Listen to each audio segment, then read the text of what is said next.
Hi hello दोस्तों, मैं संगीत सीखो भोजपुरी चैनल के माध्यम से आज मैं लाया हूँ बहुत ही रोमांटिक सॉन्ग, जो कि जीजा और साली के बीच का रोमांटिक सॉन्ग है ना। साली जी ससुराल में माँ बनने वाली रहती है, तो खुशखबरी अपने जीजा को कहती है और किस भाव में कहती है, आइए आपको इस गाने के माध्यम से बताता हूँ।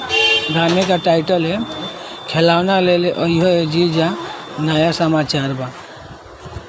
इस गाने का अगर आप कोई भी सिंगर नया ट्रैक बनाकर अपने आवाज़ में डमी देता है, अपने हिसाब से कंपोजिंग करके ट्रैक बनवाता है, तो गाने में कोई दिक्कत नहीं होगी और बहुत अच्छा साफ़ सुथरा मैटर है, अच्छा लगेगा।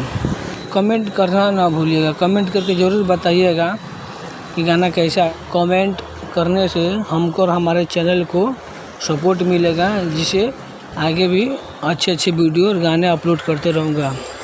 चलिए आइए इस गाने को मैं अपने भाव में कंपोजिंग करके बताता हूँ। तुहर साली दुलरुई भइली लरकोर, बड़ा खुशी के माहौल भइल बाटे चारू ओर।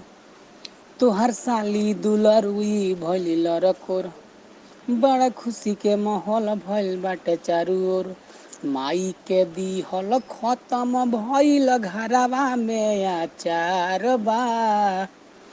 माई के दिहल खत्म भइल घरवा में आचार बा।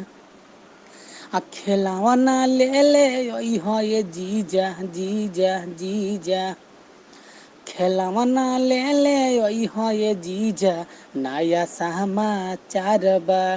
खिलौना ले ले ये जीजा नया समाचार बा। अंतरा दीदिया से चोरी चुपे मिलत रहनी जीजा जी, हमके खियवल तू कुआरे में पिजा जी। एहो दीदिया से चुपे चोरी मिलत रहनी जीजा जी, हमके खियवल तू बरगद पिजा जी। एही से मोह माया में पूरा भइल सनासार बा। एही से मोह माया में पूरा भइल समाचार बा। खिलौना ले ले ये जीजा जीजा जीजा, खिलौना ले ले ये जीजा नया समाचार बा। खिलौना ले ले ये जीजा नया समाचार बा। गुप्ता कन्हैया जीजा बड़ी खुश बानी, सपना सलोना के घर कब आवतानी कब आवतानी।